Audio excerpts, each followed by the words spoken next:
Hey everyone, Angela Langlot's trademark attorney here, going live as I do every weekday to talk about trademark law.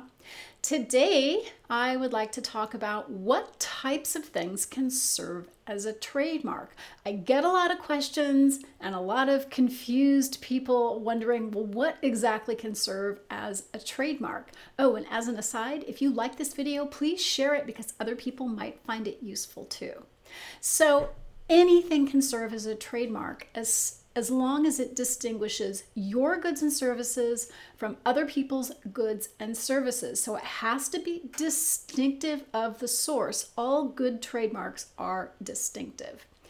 And the Lanham Act, which is our trademark law here in the United States, specifically says that anything can serve as a trademark. So here's how a trademark is defined under the Lanham Act. It's any word, name, symbol, or device, or any combination thereof, used by a person to identify and distinguish his or her goods, including a unique product, from those manufactured or sold by others, and to indicate the source of the goods, even if that source is unknown. So note the use of the word device in that definition.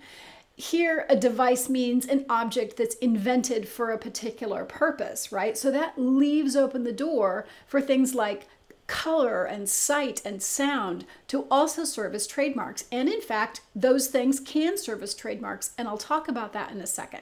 So what are some examples? Well, Nike Inc., let me get this up here for you. Nike Inc. actually uses quite a few things to serve as trademarks, but I wanted to show you an example of a time when Nike used a symbol as well as a phrase for a trademark, right? So here's an example of a time when when Nike used the "Just Do It" as a trademark. Let me just switch screens here and show you this.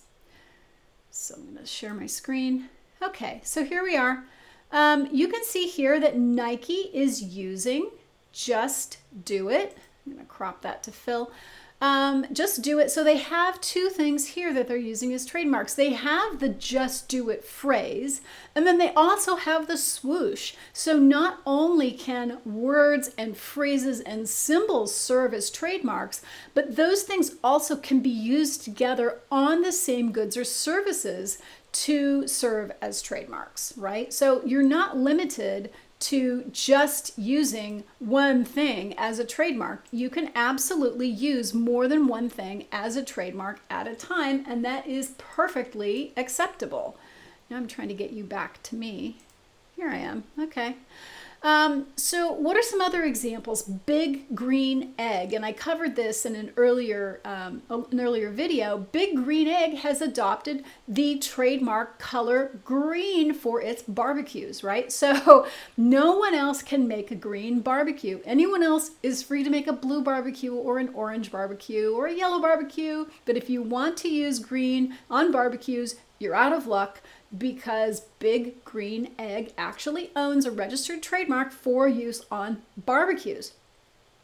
Now, does that mean that you can't use green on anything else? Well, no, not necessarily. In fact, John Deere, who makes tractors and other sorts of construction and mowing and agricultural equipment, actually owns the registered trademark green for their goods too. So it's possible for those two trademarks, the green for the barbecue and the green for the agricultural equipment and lawn tractors, to coexist in the marketplace, because nobody expects as a consumer to see the same company producing barbecues and lawn tractors. All right, so those are distinct goods, and that's why that color green can coexist in the marketplace together. All right. What's another example? Well, Hasbro Inc. earlier this year actually registered a trademark for a smell, right? So again, anything, any device, right, can serve as a trademark so long as it's distinctive. Now, they actually registered a trademark for the distinctive smell of Play-Doh modeling clay. In this instance, they had been using that same formulation to make the Play-Doh since 1955. So that smell, that particular kind of yeasty cherry smell, is distinctive to just about everybody who's been raised in the US since 1955. We all picked it out of the carpet, right? So in their application, they described the trademark as a scent of sweet, slightly musky vanilla fragrance with slight overtones of cherry combined with the smell of a salted wheat-based dough.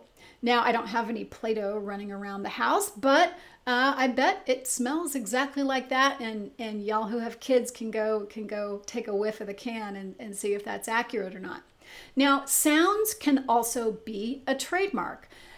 The distinctive sound, for example, of NBC's bong, bong, bong, which is actually on file at the trademark office and is registered as a trademark, having been used since 1961, that is also distinctive enough to serve as a trademark. It's closely associated with NBC's broadcasting services. So when people hear bong, bong, bong, I don't know about you, but I think NBC. So the moral of the story is that so long as whatever you're using, whatever word, phrase, color, or other device you're using to distinguish your goods and services from someone else's goods and services, that is perfectly okay to use as a trademark. I'm Angela Langlotz, and I go live here every weekday to talk about trademark law. You can find me online at TrademarkDoctor.net. And if you like my Facebook page at facebook.com/TrademarkDoctor, you'll be notified each and every time I go live. I'll see you later.